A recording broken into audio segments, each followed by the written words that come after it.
بحيرة دم في تنزانيا القرب منها بيساوي حياتك، وجزيرة ظهرت فجأة من غير أي تدخل بشري، وغرفة غامضة في كوريا الشمالية اللي بيحاول يخشها مصيره الموت. أماكن زي دي يا ترى ايه السر ورا وجودها وليه البشر ممنوعين من دخولها؟ قبل ما اجاوبك على سؤالك ما تنساش تعمل سبسكرايب وتفعل الجرس لو انت على يوتيوب، ولو على فيسبوك اعمل لايك وشير. اللي قدامك ده مش مسرح جريمة، دي بحيرة النطرون في تنزانيا، واللي شكلها مرعب كده بسبب ملوحتها وقلويتها العالية جدا، زائد انها مليانة بغاز كبريتيد الهيدروجين، واللي لو استنشقته هتتخنق وتموت فورا. ومن هنا بقت الجزيرة مكان خطر ومحظور، مش بس للبشر، كمان للحيوانات اللي ما قدرتش تستحمل قلويتها وهاجرت للنهر بدل ما تموت. وبمناسبة الخطر، تعرف ايه عن إيلا كيمادا جراندي؟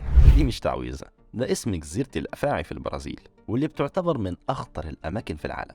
يعني تقدر تقول عليها موطن للموت حرفيا. فيها أكتر من 2000 تعبان من أنواع نادرة ومميتة زي أفعى رأس الرمح الذهبي مثلا، وزي ما الإحصائيات بتقول إن كل متر مربع فيه من 1 ل5 تعابين. وطبعا الحكومة البرازيلية منع أي حد يقرب من الجزيرة دي، لأن مجرد لدغة واحدة قادرة تنهي حياته. لكن مش كل الجزر المحظورة ساكنها أفاعي، وده هيودينا على خليج البنغال، واللي فيه جزيرة غريبة اسمها جزيرة أندمان، ساكن فيها آخر مجموعة أصلية معروفة من القبيلة المعزولة، واسمهم شعب السنتينيلز. ولو أول مرة تسمع عن القبائل المعزولة دي، يا سيدي مجموعة من الشعوب قررت تعيش بعيدة عن العالم الخارجي ومن غير أي تواصل مع حد. ومعرفتنا بالقبائل دي بتكون من خلال لقاءات بالصدفة أو صور جوية، وزي ما الأبحاث بتقول إن السنتينيلز بقالهم مئات السنين بيقاوموا أي محاولة اتصال خارجي أو دخول أي بشر.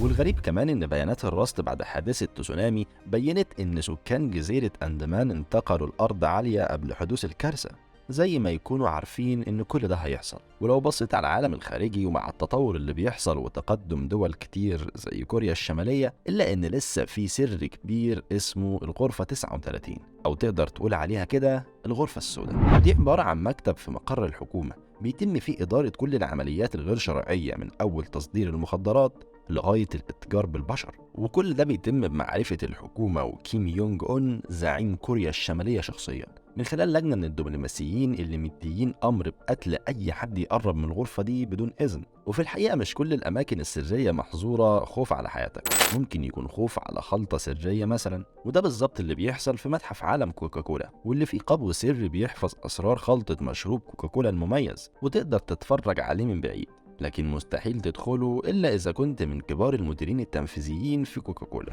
أما بقى لو أنت بتحب الهدوء، خليني أقولك على أكتر مكان هادي مستحيل تقدر تدخله، وهي جزيرة سيرتسي. ودي حكايتها من الستينات، لما حصل ثوران بركاني تحت البحر عشان ينتج عنه ولادة الجزيرة. وحادثة فريدة زي دي العلماء مش هيسيبوها في حالها، عشان كده قرروا يخلوها مكان محظور ويستفيدوا منها لدراسة كيفية تطور النظم البيئية بدون أي تدخل بشري. بس لو دي الأماكن المخيفة على كوكب الأرض، تفتكر في أماكن سرية ومخيفة أكتر على كواكب تانية؟ لو وصلت لحد هنا يبقى الفيديو عجبك، ما تنساش تشترك في القناة وتفعل الجرس، ولو مش عارف اسمع من عارف.